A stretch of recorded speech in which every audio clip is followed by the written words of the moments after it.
Drivers will soon no longer need to sit a practical test to move from a restricted licence to a full licence, under changes confirmed by the government today. From January next year, a second practical test will no longer be required, and that's expected to cut $80 off the overall cost. But the learner period for drivers under 25 will increase from 6 months to 1 year, unless they complete a course or record practice hours.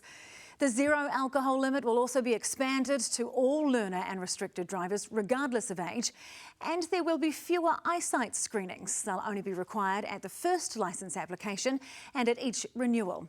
Here's political correspondent Zane Small.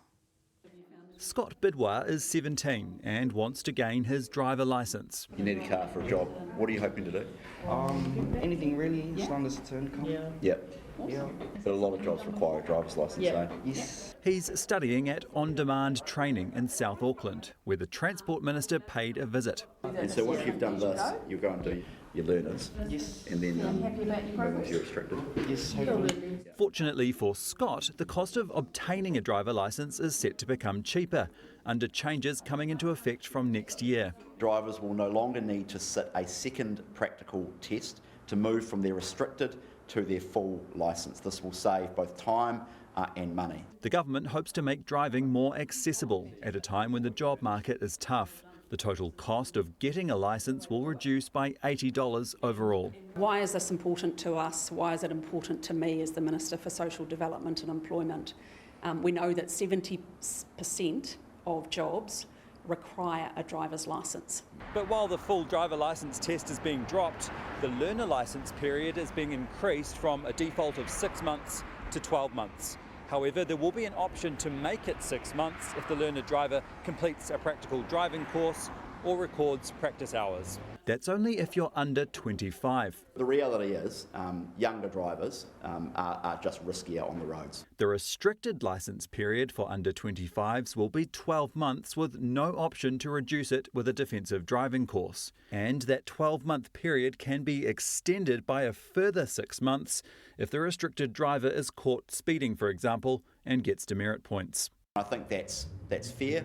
It indicates that you have not yet learned how to drive safely by definition if you're getting demerit points. The government is also expanding the zero alcohol limit rule to all learner and restricted drivers, regardless of age. System tweaks informed by more than 4,000 public submissions. Overall, we think that this is a pretty good balance of changes.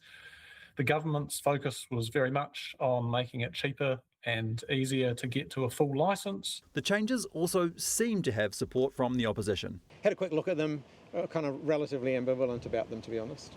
There is a chance restricted drivers will hold off until next year to take advantage of no second practical test. So there may be a bottleneck. Possibly, and we'll take some advice around that. We're going to monitor the implementation. I think that's probably going to be a small effect, really. The more important thing is from next year, we are going to have learners having to spend more time or put in more effort than they used to. Extra time and effort from learner drivers that might just manifest into safer roads. Well, kia ora, Zane. So there was another announcement as well from the government today. Yeah, so there's been a bit of a speculation about this already, but we now have confirmation that the governments of New Zealand and the United States have committed to explore further opportunities to expand cooperation on critical minerals. And this is according to a joint statement from both governments following a meeting between diplomats in Washington, D.C. yesterday. So the statement doesn't go into detail about what those critical minerals are, but Donald Trump, the president, has been seeking to reduce America's reliance on China for minerals that are considered important for technology and national security. And off the coast of Taranaki, for example, there is vanadium, which has a range of applications, including battery storage. And remember, the coalition government has a goal of doubling mineral exports from New Zealand by 2035.